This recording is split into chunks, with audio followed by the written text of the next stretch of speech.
Lady by Walt Disney.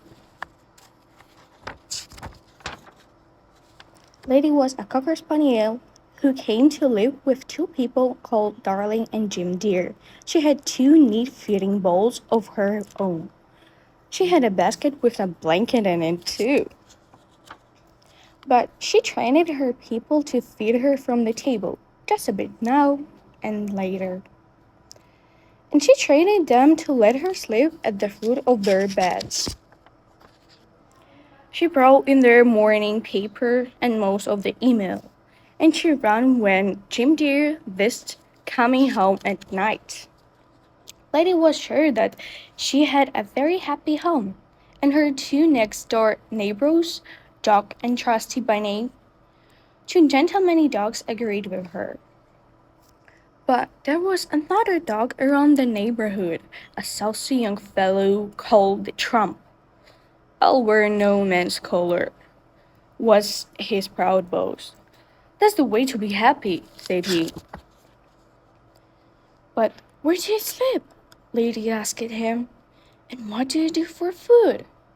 That's easily arranged if you know your way around, said the Tramp with a journey air. And as for you, my proud beauty, you'll find things very different when a baby comes to your house to stay. For this, only so much room for love in people's hearts. And when the baby comes in to out gasp the dog. His strange words worried Lady. They worried her more when a baby really did come to her house to live. Not that Darling and Jim Dear didn't mean to be kind, but they were very busy now. And worst of all, Darling's aunt Sarah came. That dog, she said. It must be stay out in the yard, and you'll have to have a muzzle for it. Oh, said the Tramp when he saw Lady. So it's happening already, just I said. Well, I'm sorry to see it, but come along. We'll be rid of the muzzle soon.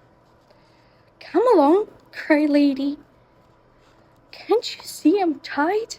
I forgot, said the Tramp. You have a lot to learn. So he showed her how to launch against the rope until soon it broke. When away they went to get the muzzle off. Lady could not imagine what the Tramp planned, but he let her stand across town, past the guards of the gate to the zoo. There they met Beaver. Hi there, said Tramp. Like to help us out? Sure, said Beaver. Always glad to oblige. Same as that's a fine muzzle you have there. That's just we want to get it off, said the Tramp. You can have it if you get it off. So Beaver chipped the muzzle off, and when Lady and the Tramp left, after taking him, he was already trying on. Now where? Said the Tramp.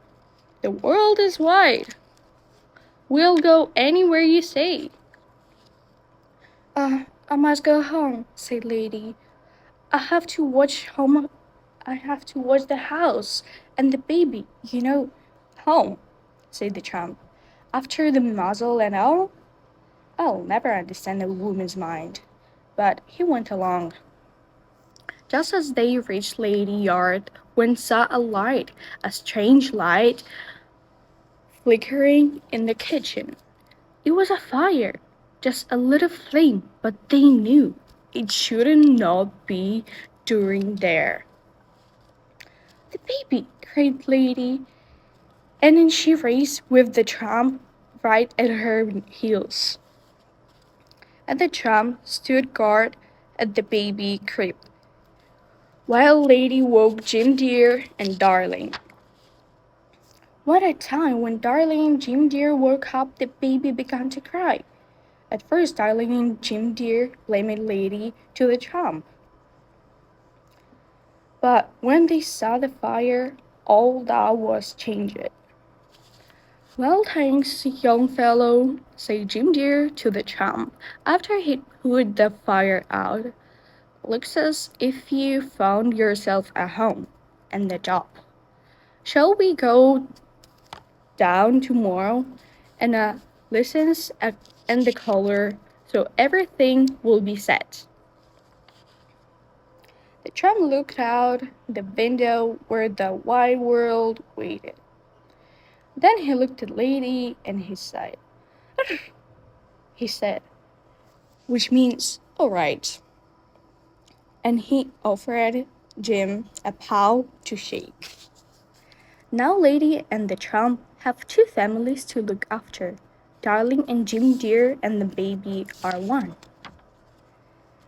And other is family of roly-poly puppies, and the Tramp in his collar is the proudest dog in the town.